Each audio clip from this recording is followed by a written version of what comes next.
ஓம்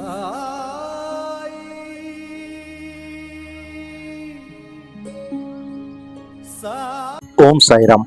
அனைத்து சாய் பக்தர்களுக்கும் வணக்கம். சாய்ராம், சாய் சீனு. சாய்ராம், இன்றைய தினம் இந்த வீடியோ பதிவில் நம்ம சத்குரு ஷிரடி சாயப்பாவுடைய அற்புதமான ஒரு பக்தர், அந்த பக்தருடைய வாழ்க்கையில பாபா ஏற்படுத்திய பல அற்புதங்களை இன்னைக்கு இந்த வீடியோ பதிவில் நம்ம தரிசனம் பண்ண போறோம். சாய்ராம், நம்ம சத்குரு ஷிரடி சாயப்பா ஷிரடியில தோரகமாயில 60 ஆண்டுகள் வாழ்ந்தார் என்பது நம் அனைவருக்குமே தெரியும். அப்படி பாபா ஷிரடியில வாழும் பொழுது பாபாவுடைய புகழை கேள்விப்பட்டு நிறைய பக்தர்கள் வந்து பாபாவை தரிசனம் பண்ணியிருப்பாங்க. தோரகமாயில பாபாவுடைய அந்த கமல பாதங்களை அந்த பக்தர்கள் தொடும் பொழுது அந்த பக்தருடைய வாழ்க்கையில ஏற்பட்ட எல்லா கஷ்டங்களும் கவலைகளும் நீங்கியிருக்கும். அப்படிப்பட்ட சக்தி வாய்ந்த நம்ம சாய்நாதருடைய ஒரு பக்தருக்கு பாபா எவ்வாறு ஆசீர்வாதம் பண்ணி பல அற்புதங்கள் நடத்தியிருக்காரு, உண்மையான பக்தன் யாரு அப்படின்னு பாபா எப்படி சொல்லியிருக்காரு என்பதை இந்த ஒரு வீடியோ பதிவில் நம்ம பார்த்து தெரிஞ்சுக்க போறோம். சாய்ராம், இந்த வீடியோ பதிவில் நீங்க பார்க்கலாம், பாபாவுக்கு பக்கத்துல, அதாவது இடதுபுறமும் வலதுபுறமும் 2 பக்தர்கள் இருப்பாங்க. இடது பக்கம் இருக்க பக்தர் பார்த்தீங்கன்னா திரு அண்ணா சாஹிப் தபோல்கர், அதாவது நம்ம பாபாவுடைய புனிதமான ஸ்ரீ சாய் சச்சரிதம் நூலை இயற்றியவர் அண்ணா சாஹிப் தபோல்கர் ஏமத் பந்த் அவர்கள். அதே போல பாபாவுக்கு ரைட் சைடில் இருக்கிறது பார்த்தீங்கன்னா திரு யஷ்வந்த். சாய்ராம், யார் இந்த யஷ்வந்த் அப்படின்னு சொல்லிட்டு உங்களுக்குள்ள ஒரு கேள்வி எழலாம். அதுக்குண்டான விட இந்த வீடியோ பதிவில் முழுமையாக இருக்கு. சாய்ராம், நம்ம பாபாவுடைய புனிதமான ஸ்ரீ சாய் சச்சரிதம் நூலை இயற்றியவர் திரு அண்ணா சாஹிப் தபோல்கர், அதாவது ஏமத் பந்த் என்று பாபாவால் அழைக்கப்பட்டவர். அப்படிப்பட்ட ஏமத் பந்தோடைய மருமகன் தான் திரு யஷ்வந்த். சாய்ராம், திரு யஷ்வந்த் பார்த்தீங்கன்னா மும்பையில் பாந்திராவில் வசிச்சுட்டு வர்றாரு. அதே மும்பை பாந்திராவில் பார்த்தீங்கன்னா திரு அண்ணா சாஹிப் தபோல்கர் ஏமத் பந்தம் வசிச்சுட்டு வராங்க. இவங்க குடும்பத்துக்குள்ள ஒரு பந்தம் ஏற்படுது. இதன் அடிப்படையில் காரணம் பார்த்தீங்கன்னா திரு ஏமத் பந்தோடைய மகளை வந்து திரு யஷ்வந்த் வந்து மனம் முடிக்கிறாரு. அப்படி மனம் முடிச்ச பிறகு ஏமத் பந்த் வந்து முழுமையான சாய் பக்தர் சொல்லிட்டு திரு யஷ்வந்தனுக்கு முழுமையா தெரிய வருது. ஒரு முறை பார்த்தீங்கன்னா இவங்க கல்யாணம் முடிஞ்ச பிறகு திரு ஏமத் பந்த் வந்து ஷிரடிக்கு குடும்பத்தோட யஷ்வந்த் அதே போல அவங்க குடும்பத்தில் இருக்க எல்லாரோடையும் பாபாவை தரிசனம் பண்ண போவாரு. அப்போ ஷிரடிக்கு போயிட்டு பாபாவுடைய பாதத்தை திரு ஏமத் பந்த் வணங்குவாரு. அப்போ வணங்கிட்ட பிறகு தன்னுடைய மருமகனை பாபா கிட்ட ஆசீர்வாதம் வாங்க சொல்லுவாரு. அப்போதான் திரு யஷ்வந்த் வந்து புரிஞ்சுப்பாரு, பாபா தான் இவருக்கு குருநாதர். இவ்வளோ வந்து பாபா மேல தன்னுடைய மாமனார் வந்து தபோல்கர் வந்து இவ்வளோ அளவற்ற ஒரு அன்பும் பக்தியும் பாசமும் வச்சுட்டு இருக்காரு அப்படின்னு சொல்லிட்டு அவர் மனசுக்கு ஒரு எண்ணம் வரும். அது வரையும் பார்த்தீங்கன்னா திரு யஷ்வந்துக்கு வந்து பாபாவை பற்றி ஒரு விஷயமும் தெரியாது. ஏமத் பந்தோடைய மகளை வந்து கல்யாணம் பண்ணிட்டு ஷிரடிக்கு போன பிறகுதான் பாபாவுடைய தூய்மையான அந்த சக்தியை வந்து திரு யஷ்வந்தன் புரிஞ்சுக்கிறாரு. இதன் அடிப்படையில் பார்த்தீங்கன்னா தொடர்ந்து ஒரு 4 வருஷமா பாபாவை வந்து குடும்பத்தோட யஷ்வந்த் வந்து ஷிரடியில் வந்து பார்த்துருப்பாரு. இப்படி கொஞ்சம் காலம் அப்படியே கடந்து வருது. ஒரு நிலையில பார்த்தீங்கன்னா முழுமையான பாபாவுடைய பக்தரா திரு யஷ்வந்த் வந்து மாறுறாரு. ஒரு நாள் நைட்டு பாபாவை வணங்கி அவர் படுக்கிறாரு. அப்படி படுக்கும் பொழுது அன்று இரவு பாபா வந்து திரு யஷ்வந்துக்கு வந்து ஒரு தெய்வீகமான ஒரு காட்சியை கொடுத்து யஷ்வந்தை எழுப்புறாரு. யஷ்வந்தும் எழுந்து கண் விழிச்சு பார்க்கும் பொழுது பாபா வந்து அவருடைய கையில வந்து ₹1 நாணயங்கள் வந்து பாபா 2 வச்சிருப்பாரு. அந்த நாணயங்களை யஷ்வந்துக்கு கொடுப்பாரு. அப்ப யஷ்வந்த் கேட்பாரு, பாபா எனக்கு நீங்க நாணயங்களை கொடுக்குறீங்க, இதன் காரணம் என்ன அப்படின்னு கேட்பாரு. அப்போ பாபா சொல்லுவாரு, உனக்கு ₹1 நான் முதல்ல கொடுக்கறது உன் வாழ்க்கையில என் மீது எப்பொழுதும் நம்பிக்கை வச்சிருக்கணும்னு சொல்லிட்டு இந்த ₹1 நான் கொடுக்குறேன். அடுத்தது இன்னொரு ₹1 ஏன் கொடுக்குறேன்னா, நீ என் மேல எவ்வளவு நம்பிக்கை வச்சிருக்கியோ அதே போல இந்த வாழ்க்கையில ஏற்படுற எல்லா கடினமான முயற்சிகளும் நீ பொறுமை காக்கணும். அதுக்காக இந்த ₹2 நான் உனக்கு கொடுக்கறேன். அதனால இந்த ₹2 நீ வாங்கிட்டு என் மீது எப்பொழுதும் நம்பிக்கையுடன் பக்தியுடன் வணங்கிட்டு வா. நீ நினைச்சது எல்லாமே நான் உனக்கு துணை இருந்து நிறைவேற்றி கொடுக்கறேன் அப்படின்னு சொல்லிட்டு பாபா அந்த தெய்வீகமான கனவை வந்து திரு யஷ்வந்துக்கு கொடுத்திருப்பாரு. யஷ்வந்த் வந்து அதிகாலை கண் விழிச்சு பார்த்த பிறகு இந்த கனவை நினைச்சு அவர் ரொம்ப ரொம்ப சந்தோஷம் அடைவாரு. இதன் காரணமாக யஷ்வந்த் என்ன பண்ணுவார்னா, தன் ஷிரடிக்கு போறதுக்கு முன்னாடியே பாபாவுக்கு ஒரு ₹2 தட்சணை கொடுக்கணும். அந்த தட்சணை வந்து பாபாவுக்கு வந்து மணி ஆர்டர் மூலம் பாபாவுக்கு எப்படின்னா அமைச்சு வைக்கணும்னு சொல்லிட்டு அவர் என்ன பண்றாருன்னா அந்த 2 ரூபாவை மணி ஆர்டர் பண்றாரு. ஷிரடிக்கும் பாபா கிட்ட இந்த 2 ரூபா போயிட்டு சீக்கிரமா போய் சேருது. இதனிடையில பாத்தீங்கன்னா திரு யஷ்வந்த் பாத்தீங்கன்னா ஒரு குறிப்பிட்ட காலத்துக்கு அப்புறமா ஷிரடிக்கு குடும்பத்தோட போறாரு. அப்படி போகும்பொழுது அவர் மனசுல ஒரு பிரார்த்தனையோட போறாரு. பாபா, நான் ஷிரடிக்கு வருவேன், நான் வந்தா உங்களுக்கு 2 ரூபா நான் தட்சணையா கொடுப்பேன். ஆனால் நீங்க என்னாண்ட யஷ்வந்த் எனக்கு 2 ரூபா கொடுங்க அப்படின்னு சொல்லிட்டு நீங்க கேட்டால் நான் கண்டிப்பா அதை கொடுப்பேன். அதுக்காக நான் இந்த 2 ரூபாவை நான் வச்சிருக்கேன் பாபான்னு சொல்லிட்டு அவர் குடும்பத்தோட அவருடைய மனைவியோட குடும்பத்தோட ஷிரடிக்கு வராரு. அப்போ பாத்தீங்கன்னா ஷிரடியில் சாதேவாதால திரு யஷ்வந்தன் தங்கியிருக்காரு. பாபாவை தரிசனம் பண்றதுக்கு தோரகமாய்க்கு போறாரு. அப்ப தோரகமாய்க்கு போன உடனே அங்க சபா மண்டபத்துல பாபாவை பார்க்க எண்ணற்ற சாய் பக்தர்கள் குழும்பி இருக்காங்க. இந்த நிலையில திரு யஷ்வந்தை பார்த்த உடனே பாபா, யஷ்வந்த் இங்க வாப்பா, எனக்கு நீ 2 ரூபா தட்சணை கொடு அப்படின்னு சொல்றாரு. இதை கேட்ட யஷ்வந்த் மெய் செலுத்து போறாரு. நம்ம மனசுல பாபாவை வேண்டிட்டு வந்தோம், பாபாவுடைய அந்த திருவாயால எனக்கு 2 ரூபா கொடு யஷ்வந்த், பாபா கேட்கணும்.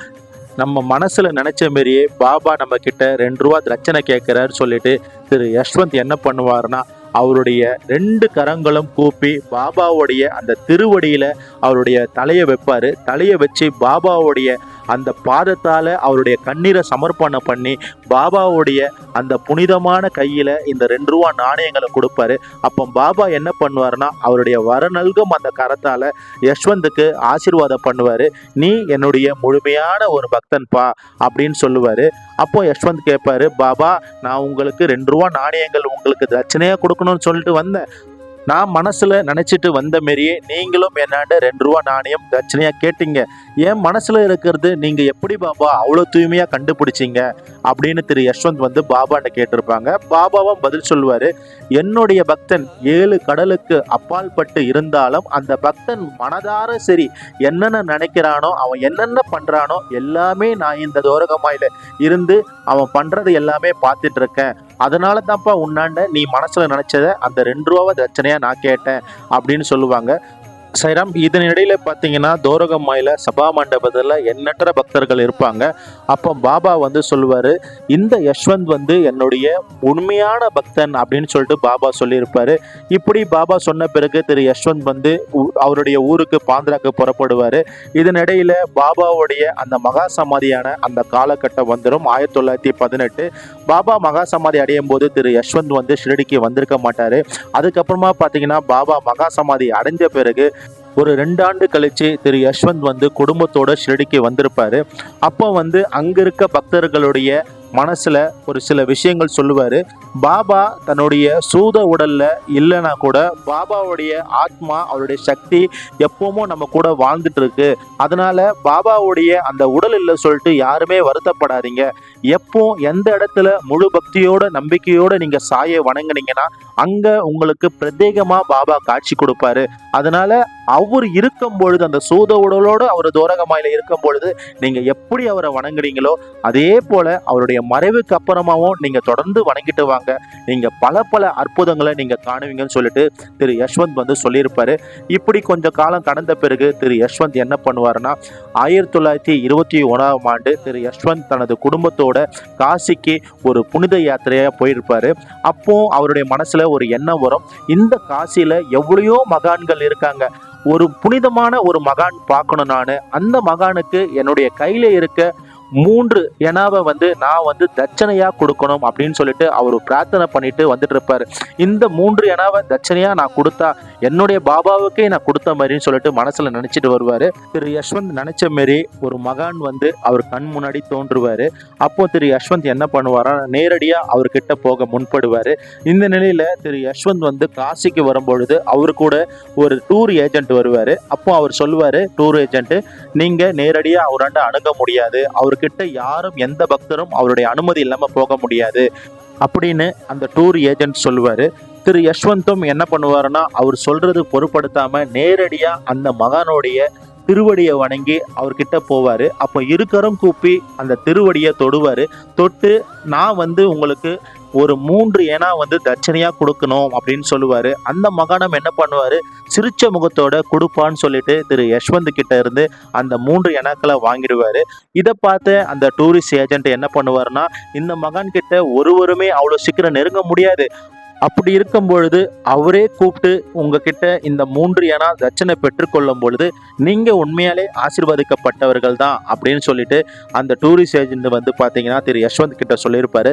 திரு யஷ்வந்தும் வீட்டுக்கு வந்து பாபாவுடைய புகைப்படத்துக்கு முன்னாடி அவர் இருக்கிறவனும் கூப்பி வணங்குவாரு. பாபா, நான் காசிக்கு போனோம், அங்க உங்க உருவத்துல யாருன்னா என்கிட்ட 3 அணா தட்சணையா பெற்றுக்கொள்ளணும்னு நினைச்சேன். அதே போல உங்க ரூபத்துல ஒரு மகான் வந்து என்கிட்ட அந்த 3 அணாவை வந்து தட்சணையா வாங்கிட்டாரு.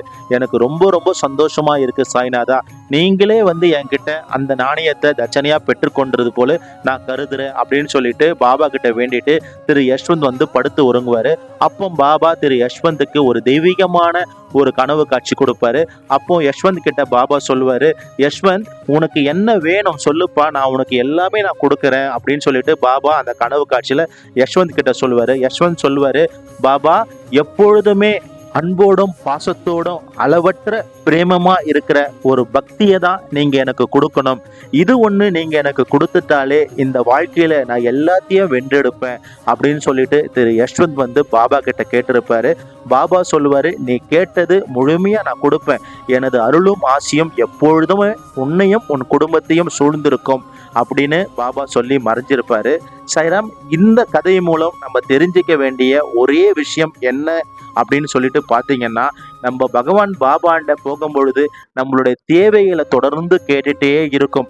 நம்மளுடைய பிரார்த்தனை என்னன்னு சொல்லிட்டு நம்ம பாபாவுக்கு உறுதியா தெரியும். அதுக்குண்டான காலத்துல கண்டிப்பா பாபா அந்த பிரார்த்தனையை நிறைவேற்றி கொடுப்பாரு.